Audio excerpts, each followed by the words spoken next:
improve their conversation skills, and build a positive lifestyle. Just came from an event that I ran today in Birmingham, which had a 10 out of 10 energy. Was a brilliant event. Small group of people got together, and what we first did is we shared our own self-doubt. The voice of self-doubt that we all have, those inner demons, we shared that narrative with the group. So I started off and talked about how, as I'm succeeding more and more in life, it triggers my self-doubt because your biology feels threatened when your life's changing. And your biology, your fear, it wants to keep you safe in your comfort zone. So it tries to scare you into not venturing into the new territory. So I talked about how my self-doubt and my inner demons were saying that people will think I'm weird. They'll think this guy's rubbish at the event. They'll give me a 1-star review rather than a 5. I won't be able to expand my business this year. People won't want to work with me. It'll slow down and fizzle out. I won't find a girlfriend. I won't get a relationship. I talked about what my inner demons were saying. And everybody else took turns sharing their inner demons with the group. I'm going to give you an analogy. So I view these inner demons as nettles, and they sting your emotional body. They make you feel worthless. They make you feel depressed, sad, anxious. They really affect your mental health. And calling out these inner demons, what these voices are saying, calling them out to other people and having them heard, that's like a dot leaf. It takes the sting, the momentum out of those narratives. When you kill the momentum behind these narratives, you feel liberated. It's like stepping beyond your own programming. Your own programming that tries to keep you safe by keeping you trapped in your comfort zone, feeling stifled. And if you let the inner demons get too big, which was the mistake that I made as a teenager, you'll find yourself trapped in your room, scared to leave the house, scared to have a conversation with anyone. When I was at the peak of my social anxiety back in the day, I would just give one-word answers to people. I couldn't even hold a conversation. I couldn't follow a TV show. I couldn't understand what was going on because the tension in my chest and stomach, the pain, the anxiety, the depression was too strong and took up too much mental RAM for me to be able to focus on a TV show and follow it. That's the place I used to be in. I wasn't so bad where I couldn't leave the house, but I was completely closed off from everybody, total recluse, to the stage where in college, I would go to a forest during the free periods between lessons just to avoid people, just to have a quiet walk by myself and avoid people. I would go to a forest, this local woodlands. So I was isolating myself big time. And that's because I believed the lies of the inner demons. I didn't want to face my fears at that time in life. So what I do at my events is I help people make progress based on this experience. So I'll explain what happens. We have these internal fears, these fears about ourselves, usually about our self-image. So we might have a fear that other people think we're stupid, that other people think we're ugly, that other people don't trust us. And what happens is we project this fear onto other people. It's like a lens. And what happens is you perceive other people's reactions and their gestures and actions towards you through that lens. So if you believe that you're stupid, what will happen is you'll look for evidence that you are in other people. So these internal fears get projected onto others, and that makes you afraid of other people because you don't want to deal with your own fears. That's why I really like the phrase, face your fears, because your fears are mainly other people, and the way to overcome the fears is literally facing their face. So, for example, if you're public speaking, you're doing a talk in front of an audience, how do you become super comfortable and super confident in that situation? I'll tell you what I do.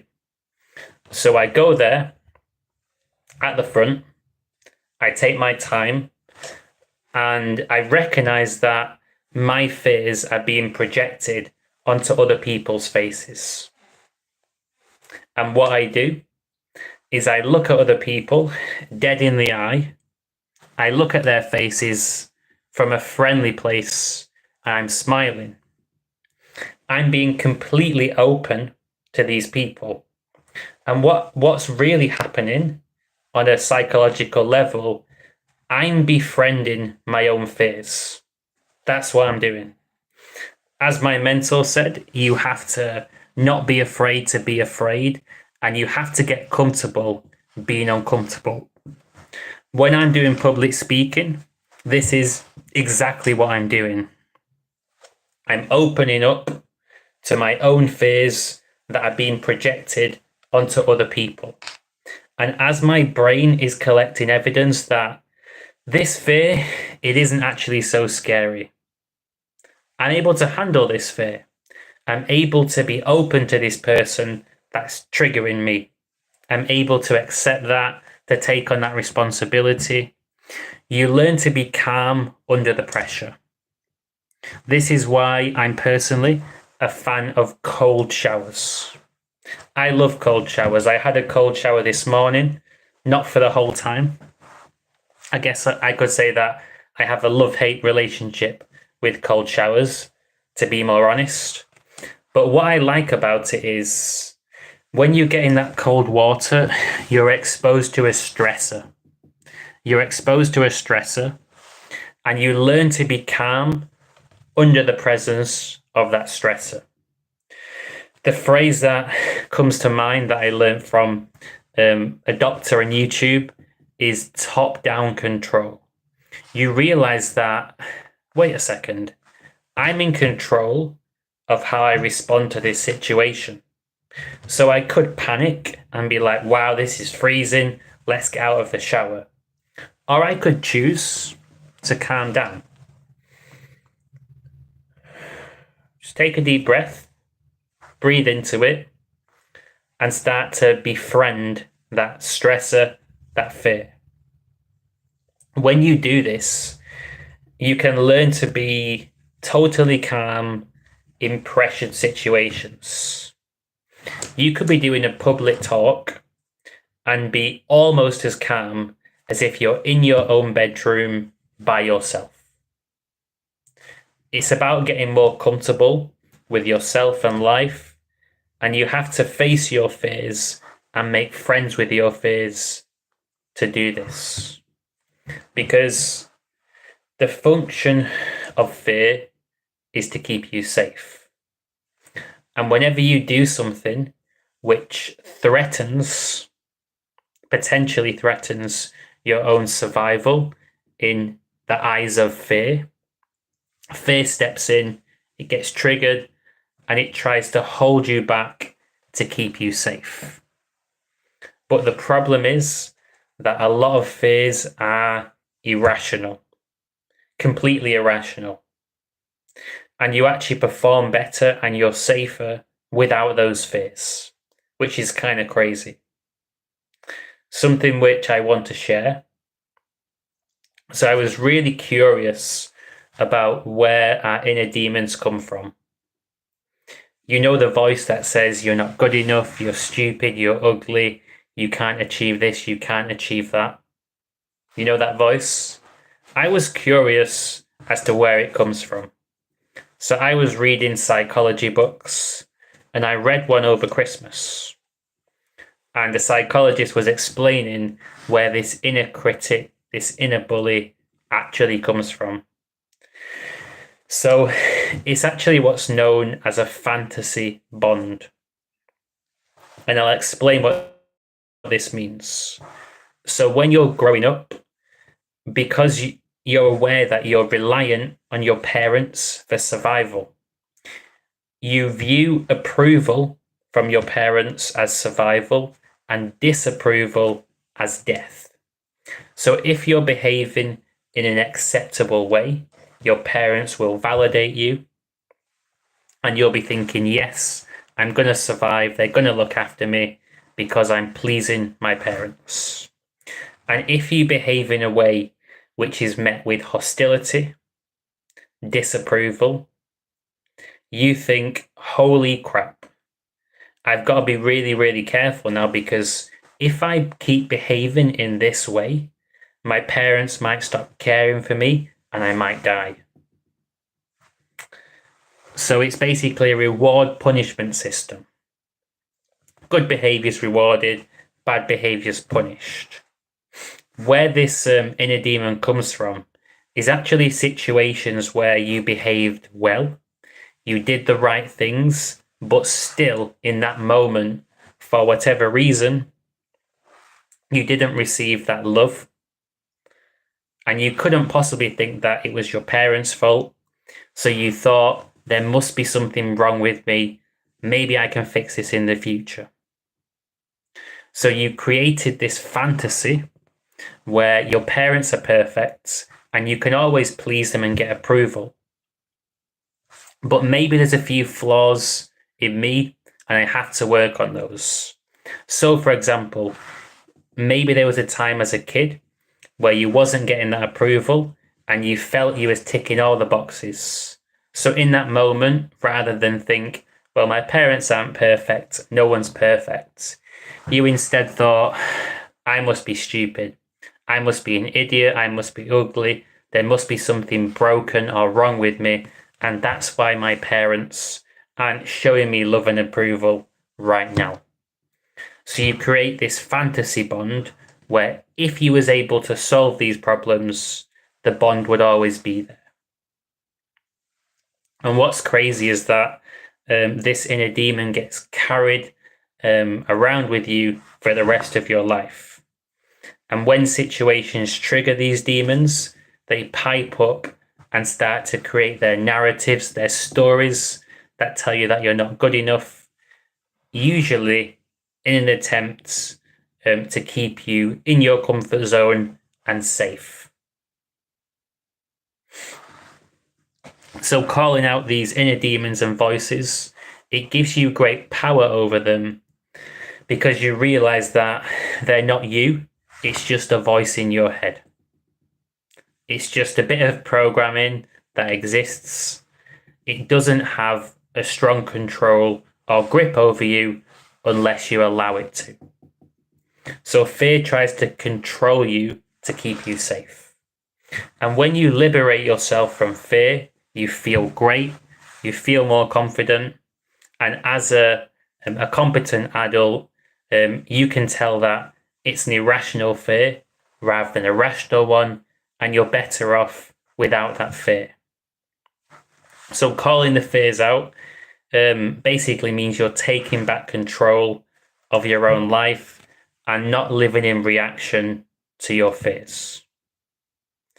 So we called out our self-doubt in the group, and it was powerful because pain, shared pain, is the biggest bonder.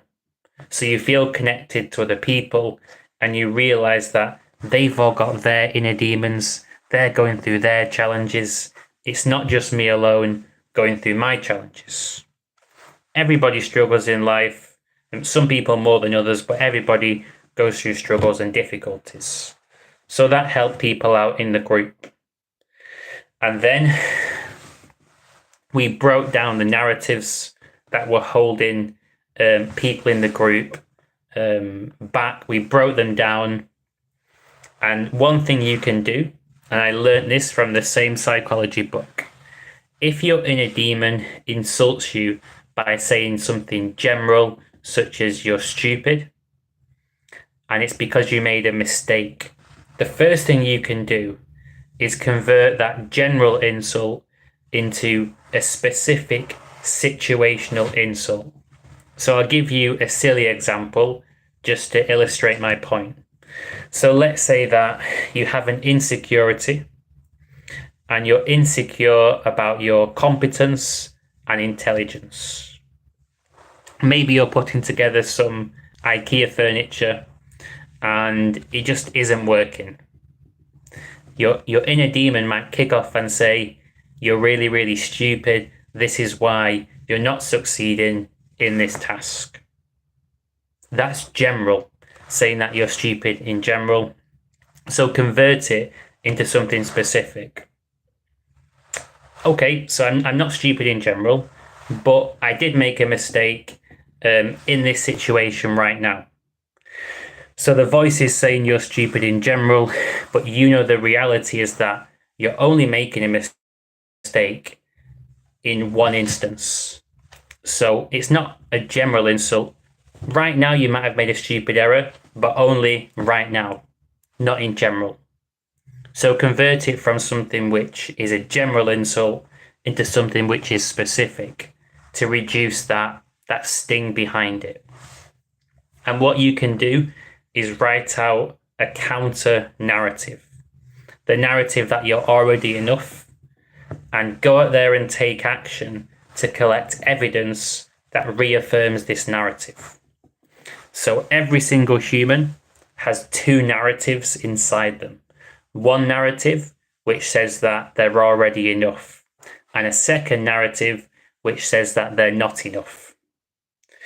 So what you need to do is collect evidence that supports the narrative that you're already enough. And this is basically practical CBT, cognitive behavioral therapy. So if you went to a therapist and you for example said, I'm out of work right now and I feel hopeless. I feel like whatever I do, I just can't get a job. I can't hold a job down. What that therapist could do if they were practicing CBT, they could look at your life history and look for evidence that you can achieve the goal that you want to achieve, but you're feeling scared about. And they might say to you, well, you've had several jobs in the past and you've held those down. So therefore, there's every chance that you can get another job in the future, just as you have done in the past. And the brain can't argue with the concrete evidence and facts, so it calms you down, changes the way that you think and feel, and you come away thinking, do you know what? That therapist was right. Of course I can get a job. I've done it before. I can do it again. So evidence, concrete evidence and facts calms down the inner demons, and it just calms you down as a person. You might think, but what if I don't have the evidence yet? That's why you've got to go out there and collect the evidence. You want that bank of evidence to be able to draw upon to calm you down whenever you need to look after your mental health. So if your inner demon bullies you and it tells you that you're stupid, you're not good looking enough to achieve a relationship, you're not this, you're not that, what you need to do is take action to gain evidence that you are good enough, you are intelligent enough, you are good looking enough, your conversation skills are already adequate. And when you gain evidence that you are enough, the evidence is there. And when the inner demon pipes up, you can write down the concrete evidence, which makes you less likely to believe the lies of the inner demons, and it stops the inner demons from controlling you. So now you're not living in reaction to fear, you're living from a place of inspiration. A few things that I noticed at the event. So one guy, really, really nice guy, he'd been married for 17 years and gone through a divorce, which had rocked his confidence. So he was bouncing back. He felt disconnected from certain members of his family. And at the start of the event, he was talking incredibly fast. It was like when you get those WhatsApp voice notes and they're at a speed of times 1.5. It was like that. So he was speaking really, really, really fast.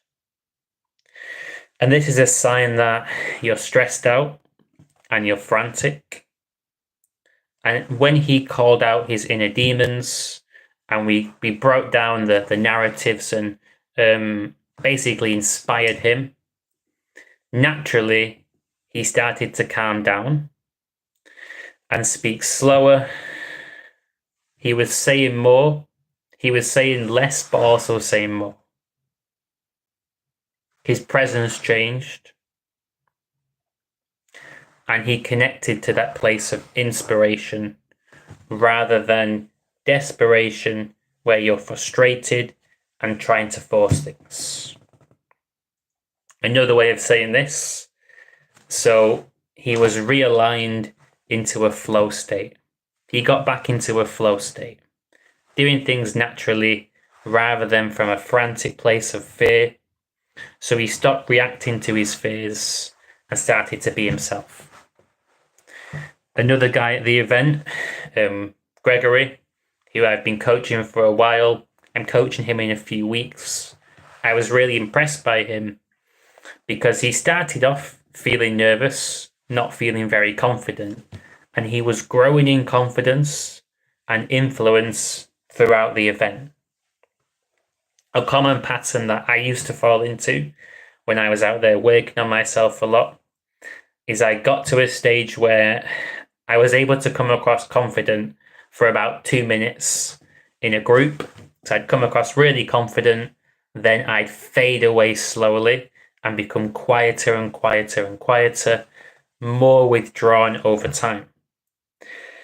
So I used to have this pattern, and Gregory has basically got to a stage where he's growing in confidence the more time he spends with people, which is great to see.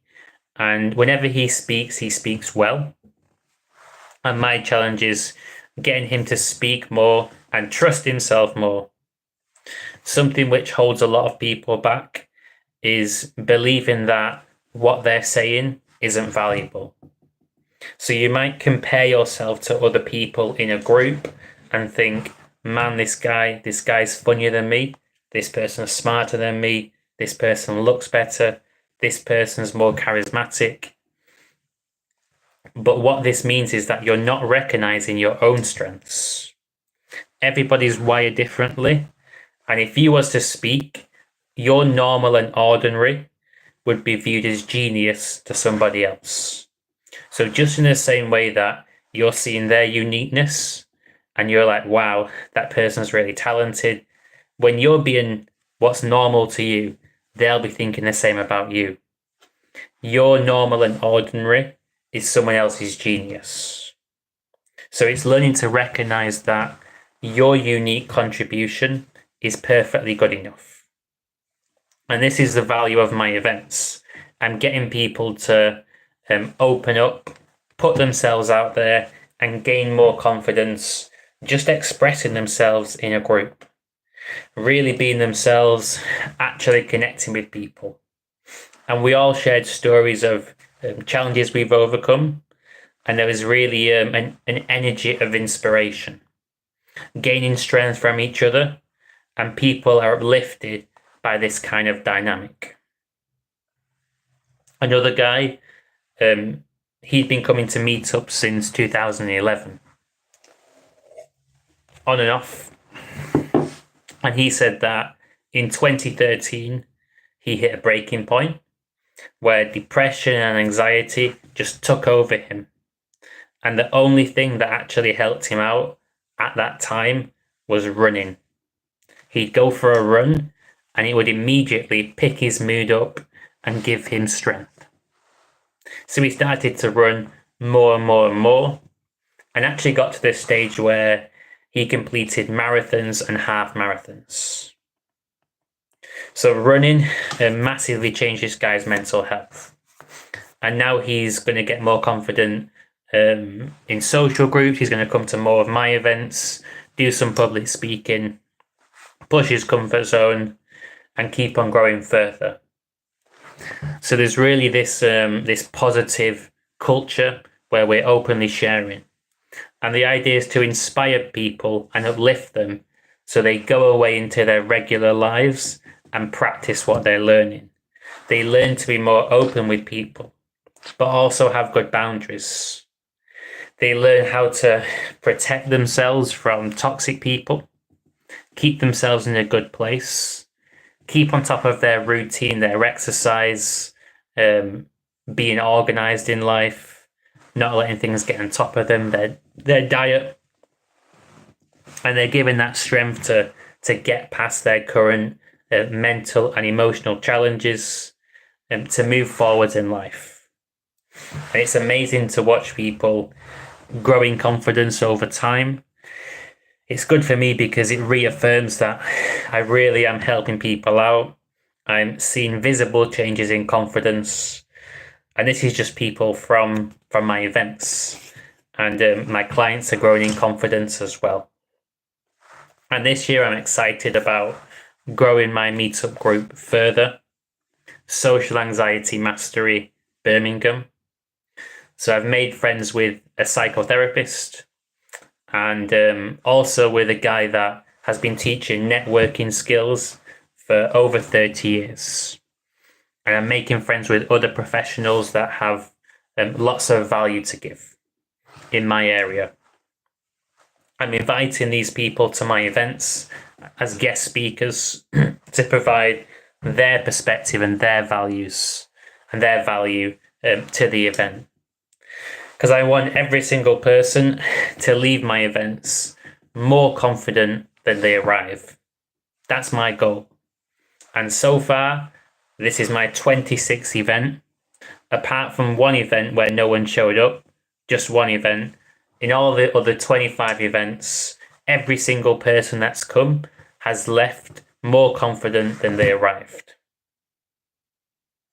I want to keep on growing things, making them better all the time. So I'm really excited about expanding my events in this way, making them longer, maybe 4 hours, 6 hours, rather than 2 hours, more people. And also I recognize that some people with social anxiety, they're going to be too scared to come to an in-person event. So maybe if you've got a lot of social anxiety, you want to go to a virtual event before an in-person event, just to get used to the people there, prove to your brain that you're safe in that group, there's good people that you can trust. And I'm going to provide various exercises in my virtual events, have breakout rooms in the Zoom, so you can practice calling out your fears and being more honest, strong vulnerability, connecting with other people, making conversation, and really get over that social awkwardness. When you overcome the social awkwardness, and you do this repeatedly, you build a momentum behind you that makes you feel unstoppable. So, for example, a guy at my event today, so he was first rocked in confidence by a divorce that he went through. 17 years of marriage, divorce, massive curveball. And he's bouncing back. And he actually had a health scare towards the end of last year where he found out he was pre-diabetic. And because he'd got to this breaking point, he was like, I've got to change my life. Things can't stay the same as they are right now. I have to change. So this guy started to eat healthy. I have to eat healthy. It's the doctor's orders. Even though I want to eat that fried chicken right now, even though that burger looks really, really, really tasty, I can't eat it. Oh, hey, Tarun, don't apologize. Very happy to have a chat sometime. See how you're getting on. I've not had a chance to properly check your messages yet, but at the event today, basically saying that a guy there started to get his diet right because he had to, and after eating healthy consistently, this inspired him to start exercising. He started going for walks just to have that momentum and to overcome that inner resistance. When it's cold and raining, you don't feel like going outside. You're probably thinking, I've got to go for a walk now. I'm not in the mood. That resistance comes. When you go for a walk and you eat healthy, you're doing it. It's not that bad. And afterwards, you feel so much better. You feel inspired and refreshed. And you have that energy boost. Motivation follows action. So, Tarun, the event today was fantastic. It was 10 out of 10 energy, really, really inspirational. And every person at the event talked about challenges that they'd overcome. And when people do this, it requires a level of vulnerability to say, do you know what? I've been through some mental health challenges. And for example, in my case, when I started the coaching as a full-time business, it was scary as hell. I had a lot of anxiety and stress that was chronic. So I had chronic stress and anxiety because it was a fear that I was facing that wouldn't go away. It wasn't like a public talk where you go there, do it, and then have a little break. It was constant. But I got used to it and got over it. And exactly. And this guy at the event today, I think you would have gotten with him really well, actually. I actually told him about you because the biggest challenge that this guy had was with family members. So basically, so I would say that he's in a similar boat to you in terms of there's certain family members that he feels comfortable with and he gets on with, and others that are really, really challenging to be with. For example, he doesn't get on too well with some of his brothers and cousins, and at family functions he feels that animosity and bitterness towards him, and it's just hard for him to be himself, feel uplifted, so he feels drained a lot. And the exercise and diet help him out. And I would say that something that I realized is, I'm much better with my parents than I used to be. I love my parents, but they can be triggering as well. I'm a lot better than I used to be. In the past, if I stayed there for a weekend, I'd come away feeling more anxious, less confident, whereas now I'm fine with a weekend. But if it gets to like a couple of weeks, it does start to get to me. And I think when you're actually living with your parents 24/7, it's incredibly hard. It is challenging, and there's a lot of things you have to overcome. Of course, you need to have your own routine in order, so you're living your own life. You have to have time boundaries, and you have to have tools such as going for a run, going on a bike, eating healthy, spending time with friends. You have to have tools to pick yourself back up if you're in a situation like that. But something that's powerful about the events is it gives people a chance to step outside of their comfort zone and build confidence in the group. And a lot of us have these shared experiences, and actually sharing these experiences about challenges you've been through, it's helpful because it inspires me to hear about what other people have overcome. And I hope that by sharing my story, I can help to inspire other people as well. You get strength from other people and the challenges that they've overcome, and that can help you in your own journey. One of the reasons that I got coaching was because I related to the challenges that my mentor had been through. I related to the social anxiety, being picked on in high school. I used to have yellow skin. I was not popular. I had no confidence.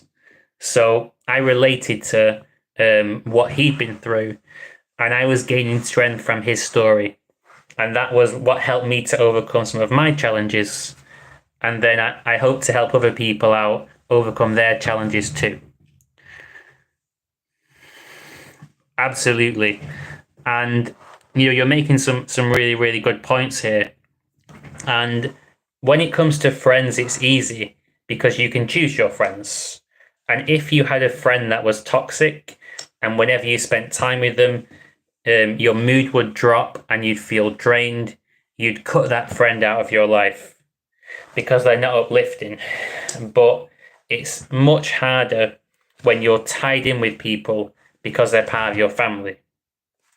And it comes to a stage where you have to minimize the time around certain people. And you have to, maybe with some people, it could get to a stage where you have to confront them in a calm and respectful way if it becomes incredibly toxic and every time you go there it's just negativity and it's draining. I mean, in my case, because I can visit certain people, I'm not living there. So if I'm going there for a few hours, it's different than being there 24/7. It is of course, it is a different ball game. So it's harder if you're living with people than if you're visiting. When you're visiting, I basically focus on transforming myself, and I've got tools to pick myself up, like going out for a run, chatting to a good friend, all these things. I'm just reading what you're saying there.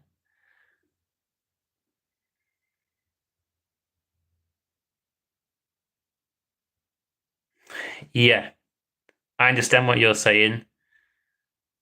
And what you're saying is, in a way, they can get away with doing things that friends couldn't do.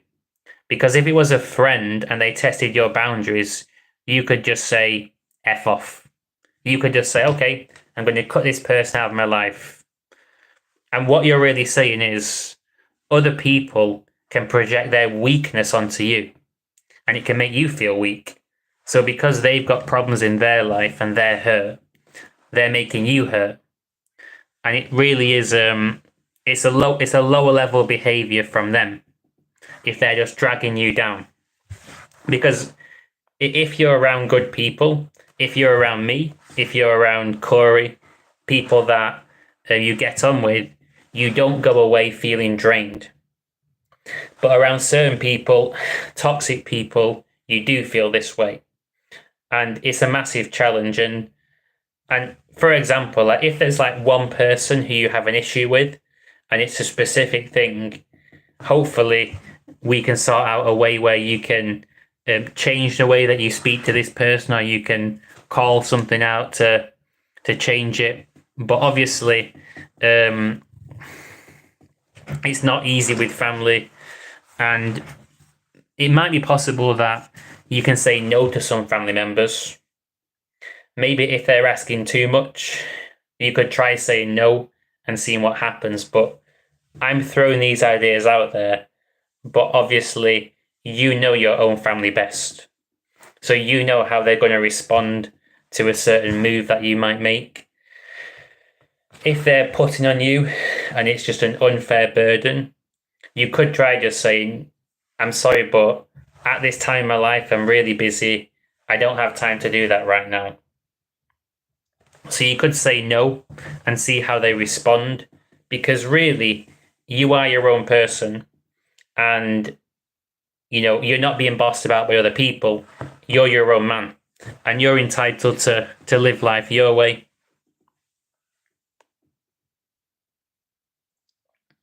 So you've met Gregory at the event, but the other guy, I don't think you've met him because he told me that today was actually the first time he's come to a meetup. So today, he joined my group a while ago, and he has RSVP'd a few times, but not actually made it with his due to his health stuff. But this was actually the first time that he's been to a meetup in his life. But definitely, I was telling him, so he was getting a train back at the end to Nuneaton, and I was telling him that, you would have gotten really well with a friend of mine that comes to the events that I've done some coaching with, Tarun, because he has some of the same challenges with his family as well, and yeah, family is the toughest thing in life, and the toughest thing when it comes to coaching as well, because it's easy if someone's got a bad friend to change things, but if it's a family member and you're forced to spend a lot of time with them, of course, it's more difficult. But yeah, maybe it'll help if at some point we have a proper chat, whether it's over coffee or just online.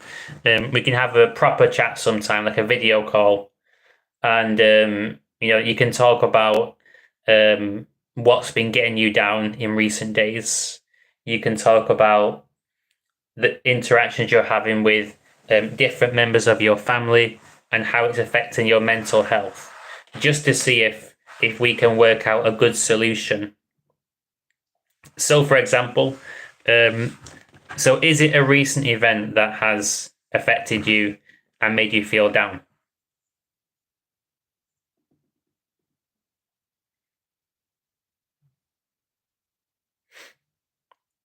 Yeah. So actually, so this guy, I don't think you have spoke to him before, but I do believe that he really enjoyed the event today, and he's going to come to future events. So I'm sure that you will meet this guy at some point down the line. So right now, Tarun, who is it that you're having the most challenges with? Is it one person or is it a number of people? Yeah, you have seen Gregory. Yeah, definitely. Gregory's a really nice guy, and you both get on well. Um, it's been nice to see Gregory getting more confident, working on himself. He's going to the gym more, exercising more, and he's tackling different fears that he has, and he's doing a good job. He's making progress. Of course, transforming as a person is a big ask. It's not an easy thing to do. It does require a lot of hard work. You do have to go for a lot of challenges, and there probably will be a few times where you might feel like you want to quit. You might feel like it's impossible to make progress, but if you keep on going, you make more and more progress.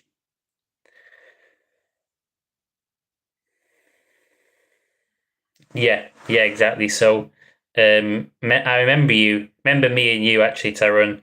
Remember us both having a conversation with Gregory at Cannon Hill Park after a meetup. I remember it being a really sunny day, and it might have been that time where you came to my house and you was kind of in the drive for a bit, and we walked back. It might have been that time, and we spoke to Gregory after the event for quite a bit, and yeah.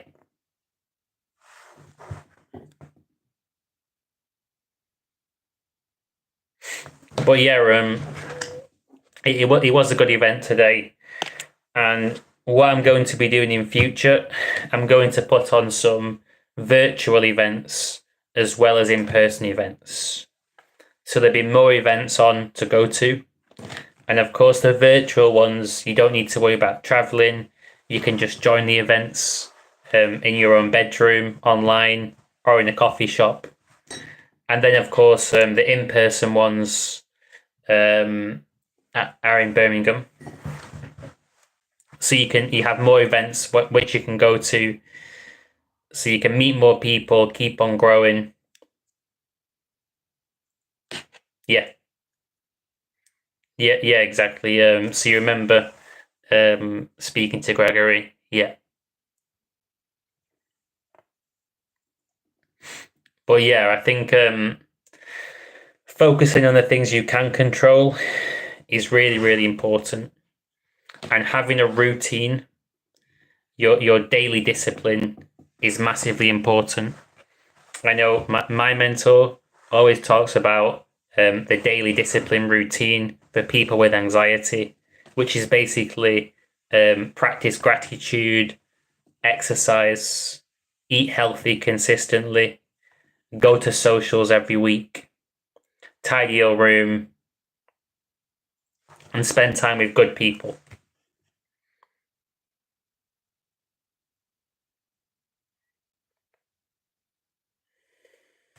Yeah, exactly. So, um, just from your comments there, it really shows that there's a huge variety of different people that come to the events, which is kind of fun.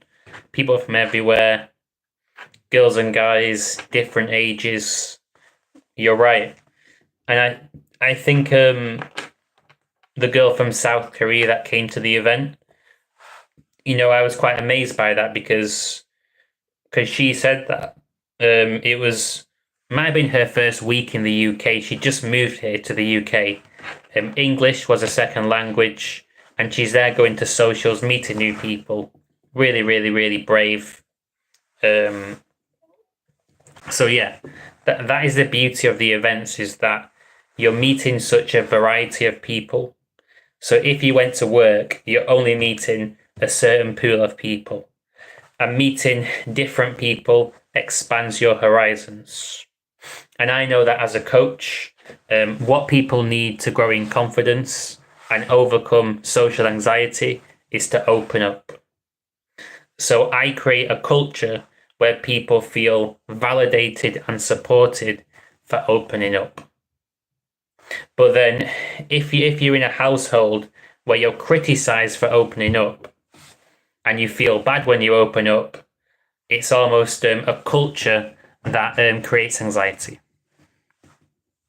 And you're right. So moving country like that would trigger fear massively because it would be such a change, and it would require so much bravery to do that. And you're right as well in what you're saying there. You get to meet with people who you wouldn't usually mix with. 100%. I mean, crazy stories from the meetups. I've done 26 meetups now in my life, and met so many different people. People that have inspired me, people that I've learned from. I've even learned from the odd crazy person as well. Yeah, you said that better than I could say it. You meet people from all walks of life. And that's important, to meet the variety of people out there, because it expands your horizons. Maybe when you're around your family, maybe, I'm just saying, they could be negative. They could be quite downbeat. And you might think that everybody's like that. But actually, there's such diversity out there. Maybe in some groups, you don't thrive, you're a bit quiet. But in other groups, you're just in your element and playing to your strengths. And really in life, it's important to find your tribe. People that you connect with, people that you feel comfortable with, people that you share values with. Because you're going to feel confident around these people, and they're going to uplift you. And you're going to uplift them as well.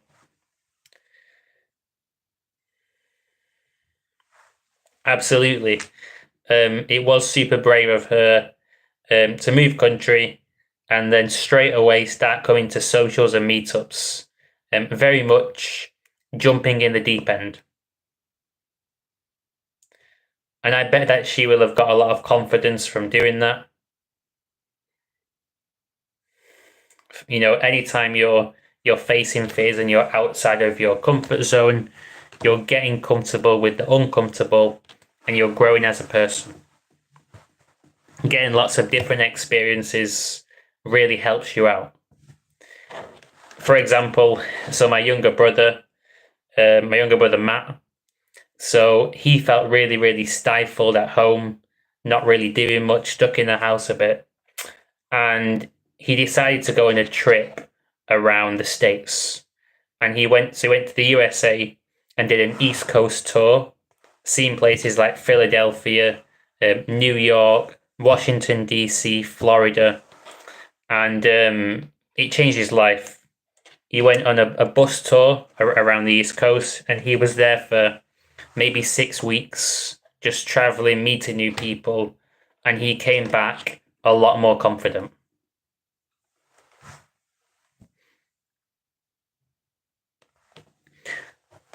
I totally hear you. So what you've said is that around extended family, you feel less accepted in that group, and you don't feel comfortable around them because you don't feel that you're being listened to and you're being heard. So you try to avoid those situations. And I think that's smart. So it's okay to sometimes be quiet. It's okay to spend some time in these groups where you feel quiet. But in the long run, you want to be spending more time in groups where you feel uplifted. You want to have a positive experience when you're being yourself rather than a negative one. And you can't have it all positive. There's always going to be times where you get criticized, and there's always going to be some times where you get punished for being yourself. But you want it to be at a stage where, in general, there's positivity and validation that you get from being yourself, and you feel comfortable being yourself.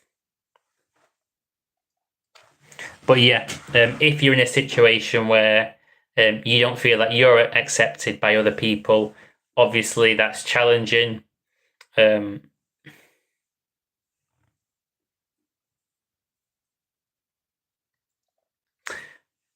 So the short answer to your question there is yes. So the word is smothering's a good word. Basically, my parents they're lovely people in many ways, very, very, very kind, but incredibly stifling. So you're not given much space or breathing room. You know, like things are done for you all the time, but it's as if you're not capable. So it's like you're trying to do something and immediately they'll come in and just do it instead. And also as well, they'll make it out that the world's a really, really scary place. So basically, after a while, it gets a bit toxic and you just have to get out there and do stuff in that kind of environment. Yep. And one truth in life that you're saying there is basically the fact that you're not meant to get on with everybody. It's okay. So I heard this from a different guy on YouTube. You're not a social chameleon. You're not supposed to get on really well with every single person in life. There's meant to be some people that you connect really well with, and some people that you don't connect as well with, because everyone's wired differently, and it's supposed to be this way. Just like we all like different foods, we're all wired to like different things in other people. So we're all different, and there will be some people who you just clash with, and that's okay. And I agree, with certain people in life, there is a compromise, and this is why you have to be smart and look after your mental health. So I do love my family, so I like spending time with them, but I don't want to spend too much time with my family if they're highly triggering. So in my case, I'm lucky because I don't live with my parents, so I'm able to visit them, enjoy spending a few hours with them, and then say, it was nice spending time, but I need to make tracks now. So I'm not forced to stay there more than a few hours. And because I've got that time boundary, it keeps my energy good and I don't feel so drained. But if I had to live at my parents' house 24/7, honestly, I wouldn't be able to run my business and coach other people. I would get stifled, I would feel stuck, my confidence would go down, and my life quality would just drop off. So this is really, really, really bold, but I would say that at some point in life, you might not be living with your parents anyway. At some point, you might be moving out, which is scary in itself. But certainly, when you move from your parents' house to independence and living by yourself, that can change your life. So I know when I started university, when I was 18, that was the first time that I permanently moved away from my parents' house, and that allowed me to be myself, put myself out there, and I grew in confidence a lot because I was in a different environment, different culture, and I was being supported and validated, putting myself out there. So what I'm saying is that at some point in the future, you might have to move out and house share, change your living situation when it feels right. Then you can still visit your parents and spend time with them, but you also have more of that me time. And you can have control over your own schedule. You can go to some family functions, but not all family functions. And basically, then you can have your time boundaries, and maybe you can visit your parents a few times a week and go to family functions every couple of weeks, and it's less overwhelming. There's less negativity, and when you get this balance right in this space, you can enjoy spending time with people, knowing that you're not living there. So maybe the bold answer, which is challenging and may take time, would be to find a place that is affordable nearby that you can rent, and then you'll have that space, and you'll still be able to see your family, but because you're not living there, you might be able to say no to more family functions too, so you don't feel forced to go. You can go sometimes, but not all the time. So you're still part of the family. You're still spending time with people, but that's different than being there 24/7 and going to family functions all the time.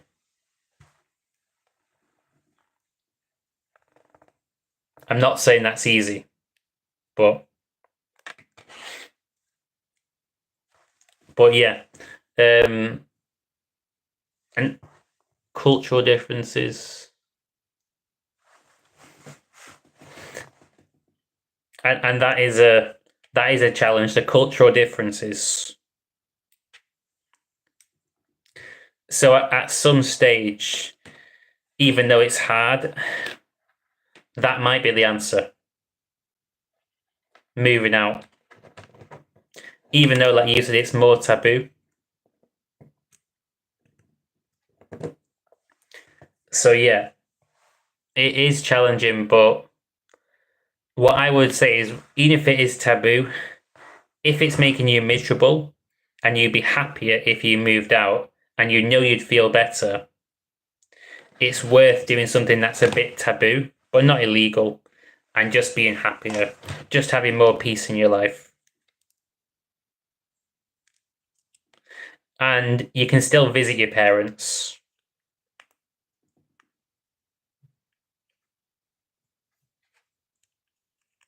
Yeah. And something that I would say that my mentor used to ask me, I'll ask you the same question. Would you say that if you're in a good mood, you're in a good state, you can enjoy spending time with family, but if you're in a low mood, you don't want to spend time with them?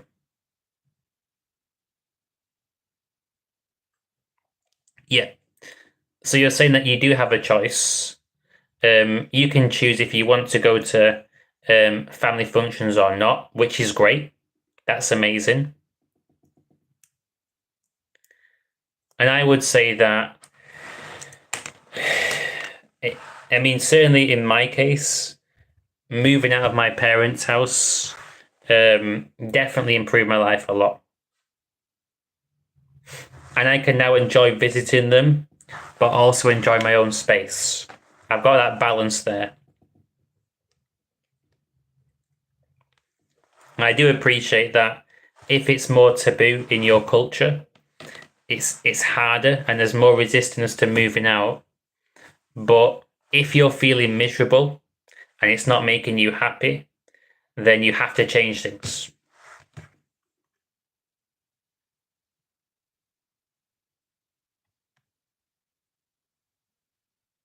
There you go. And I honestly believe from what you're saying there, that there's a level of conviction there where it's like you know yourself. So if you visited them a few times a month and spend a day with them, you'd be happier. That's nice. And because you'd be happier, it would be quality time with your parents as well, rather than quantity. I would say, in my case, it's better to spend 2 hours of quality time with somebody than be overdosed with them for days and days and days. Quality over quantity. And then, if you had all that extra time by yourself, not being dragged down, you'd be happier. You'd feel more motivated. It'd be easy for you to eat healthy, train, focus on your career. Taking on more responsibility makes you grow as a person as well. Just the independence alone, you would grow a lot. Because I used to feel quite smothered and quite stifled.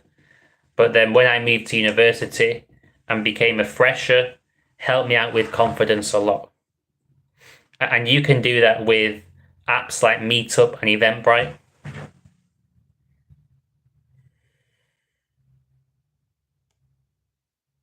Yeah. And really, when you're living in your own place, even if you're house sharing, the beautiful thing is that you have control over who you spend time with. You can say no to the wrong people that are going to drag you down, and you can say yes to the right people that are going to pick you up. Being around uplifting people changes your life. And I would say that if you're around people that drag you down all the time, it's such an uphill battle. It's like you're not only going uphill, you've got this weighted rucksack on twice as hard.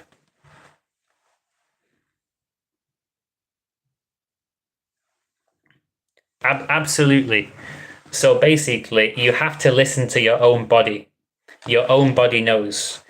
If you go and spend time with somebody and you come away feeling great, feeling recharged, uplifted, then your body's saying that I like spending time with this person. I want to spend more time with that person. If it's the opposite, you come away feeling beaten up, drained, negative, and down. Your own body's saying, I don't really like this person. I don't want to spend too much time with this person. And it's liberating and it empowers you when you can spend less time with the negative people and more time with the positive ones.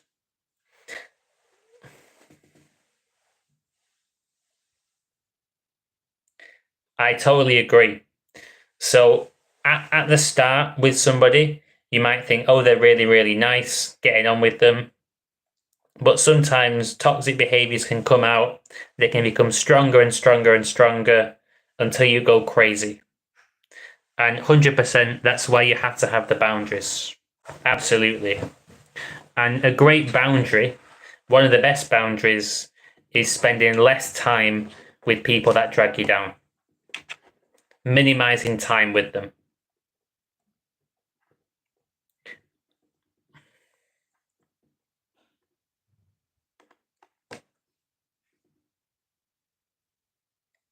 Absolutely, yeah. So there was a guy that I used to be friends with, but I felt that he was using weird tactics and techniques, not really being genuine, trying to one up me all the time. So I cut him off as a friend in a classy way and felt better afterwards. Definitely. And when you make the right decision, it might feel weird at first because it's new and you might not be used to it, but you always feel better afterwards eventually. So your body knows it's the right decision. It's like, ah, a weight being lifted off my shoulders. Yep, I agree. And I even take this same principle in my coaching. So if there's someone that just drags me down massively, and they have bad vibes, they don't have a good attitude, me taking that person on would drain me. And if someone wasn't committed, it would drain me as well. But if I know I can help somebody out because there's a shared experiences, been through similar stuff, and I know that I can uplift them and help them out, then I feel good about working with that person. So I've got to try and say no to the wrong people and yes to the right people as clients too. And you're right. When people use techniques on you and tactics, it's insecurity. They don't think they're enough as they are, so they're using techniques to try and one-up you. Definitely, in that situation, when you recognize it, you have to cut that person out. And a lot of those behaviors come from the level of ego. Sometimes people are insecure and they want to belittle someone else so that they feel better about themselves. That's weakness on their part. And certainly I wouldn't have someone like that as a friend. Because really, you deserve people that are on your level. And if you're putting out positivity out there, you're not acting from your ego, you're genuinely being a good person and sharing, you deserve the same back from other people. If you're not getting that, you're going to feel drained, and that's not a good person for you to be spending lots of time with.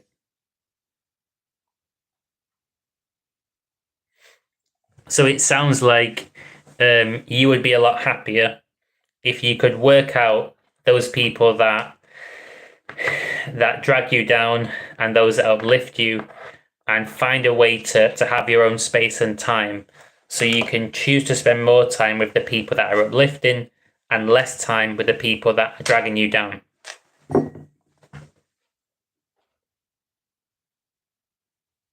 Yeah, 100%. 100%. You have to be honest, because otherwise you can't help that person out. And that's why in my case, so I've got better with my parents, but I'm not living with my parents. And it's different if you're living with them. And I used to, of course, live with my parents, and me getting my own place. I was sharing a flat. Me doing that did help me out. Yeah. And the truth is that if I was not a good match for a client, it would be a waste of my time. And because I wouldn't be getting results, I would feel worse about myself, and it would actually make the business go down. So me taking on people that I can help and helping those people, that keeps me in a good mood. And that comes across, and that helps me actually get more clients. So saying no to the wrong clients is super important. And even last week, there was a girl that was potentially interested in doing some coaching who had an alcohol problem. Didn't think she was the right client for me. And I referred her to a psychotherapist that I felt would be able to help her out. Because I don't have experience. I've never been an alcoholic. So I help people out in areas that I've overcome personally, because it's personal experience that I'm using, an experience of being coached. But if it's an area where it's completely alien to me, I wouldn't want to take that person on. Wouldn't be fair on them. Wouldn't be fair on me either. It'd be wasting my time as well. So I just focus on people who I get on with that I believe I can help.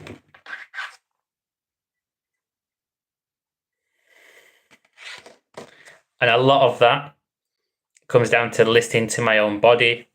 So if I speak to somebody, I get a good feeling about that person. I'm like, okay, I trust this person. They've got a good attitude. They want to change their lives. Great. It feels right to take on that person. And I know that getting them to exercise a lot, do public speaking, face to face, is going to help them out. And also there'll be some specific things I can help them with as well. And what I would say would help you out the most, even though it's probably the hardest thing, it would be to move away from your parents' house. That's the truth.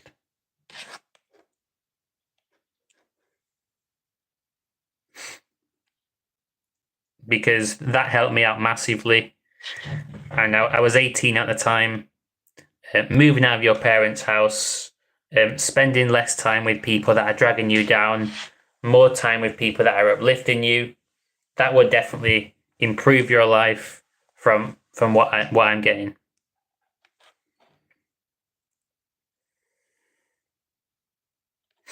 But yeah.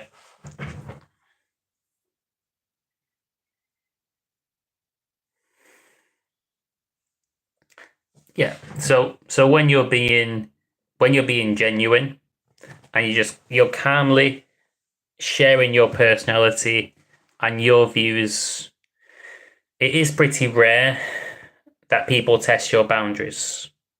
It still happens, but it is much more rare.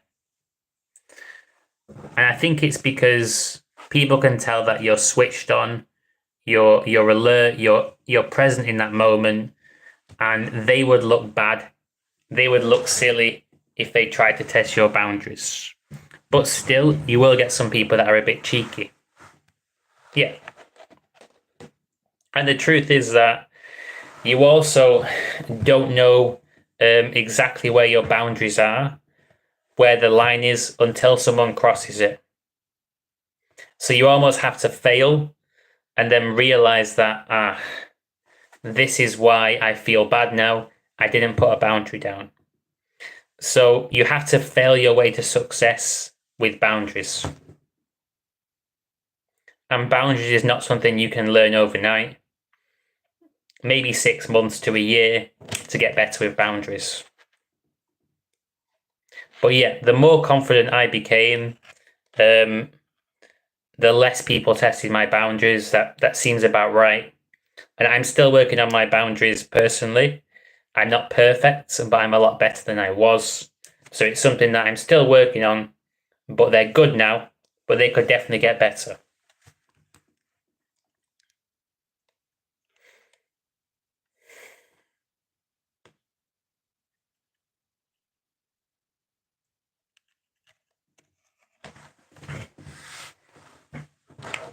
Yeah, absolutely.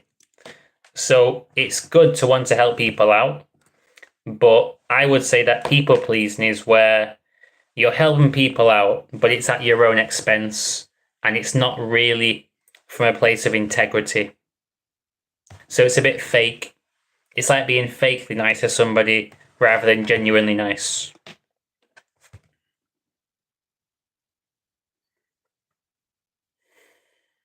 And you have to learn from experience.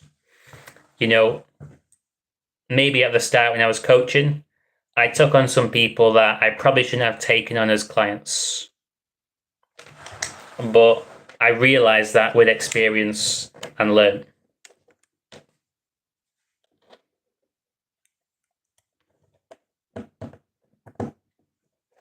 So I would say that there's certainly a level of truth there. I mean, I used to be a massive people pleaser. That was me back in the day, but I got better over time as I got boundaries, became more aware, and started to practice being myself and giving that strength to myself. But there is a lot of value in overcoming different fears that are holding you back. And I agree. Pleasing other people at the expense of yourself would be very, very, very draining. It would be like putting on a mask 24/7. Trying to get approval 24/7 sounds exhausting.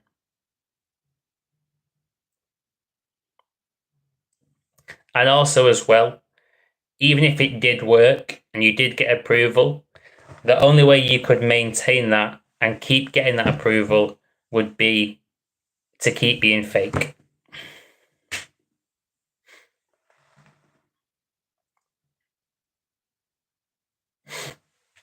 But yeah, I have enjoyed today's live stream.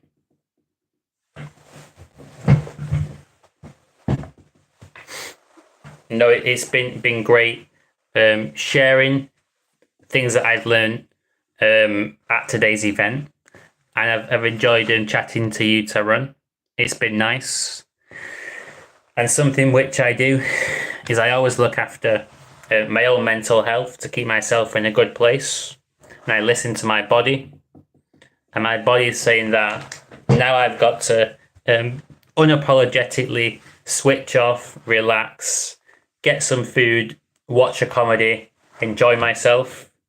So I'm going to sign off from this live stream now. Rest up. Great event today, and I'm looking forward to putting more events on. And I'll send you a message, Tarun, so we can have a chat sometime. Just catch up, see how you're getting on, and yeah. So enjoy the rest of your evening. I'm going to go and get myself some food and have a hot drink. See ya.